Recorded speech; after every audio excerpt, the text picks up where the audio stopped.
200 కిలోమీటర్ల వేగంతో వస్తున్న గాలి 10 నుంచి 15 మీటర్ల ఎత్తులో వచ్చిన ఒక అల వల్ల ఆంధ్రప్రదేశ్లో ఉన్న ఒక ప్రాంతం అయితే కొట్టుకుపోయి 10,000 మంది ప్రాణాలను అయితే తీసుకోవడం జరిగింది.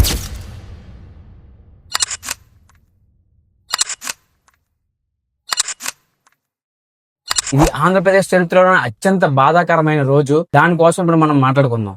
1997 నవంబర్ 19 దివిసీమ అనే దీవిలో అర్ధరాత్రి 12 గంటల తర్వాత బే ఆఫ్ బెంగాల్ నుంచి వచ్చిన ఒక పెద్ద అల అయితే ఆ ప్రాంతం మొత్తాన్ని తుడిచిపెట్టేసింది.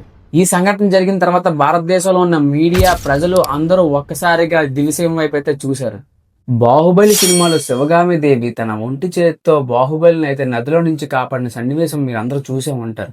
పాపయ్య శాస్త్రి ఒక కళాకారుడు 1977లో దివిసీమలో వచ్చిన తుఫానికి గాను ఒక చిత్రాన్ని అయితే గీశాడు. ఆ చిత్రాన్ని నుంచి ఇన్స్పిరేషన్ గా ఈ యొక్క సీన్ అయితే మన రాజమౌళి గారు రీక్రియేట్ చేశారు. ఈ సంఘటన జరిగిన తర్వాత Andhra Pradesh government first time weather station అయితే ఆంధ్రప్రదేశ్ లో నిర్మించడం జరిగింది. తర్వాత ఆ ప్రాంతానికి శాశ్వత పునరావాస కేంద్రాలను అయితే నిర్మించారు. అలాగే ఎప్పుడైనా తుఫాన్ వచ్చినా ఈజీగా ఎవాక్యువేట్ చేయడానికి రూట్స్ అయితే కనుగొన్నారు. ఈ తుఫాన్ కారణంగా చనిపోయిన వాళ్ళకి గుర్తుగా అవనగడ్డ అనే ప్రాంతంలో ఒక మెమోరియల్ అయితే నిర్మించడం జరిగింది.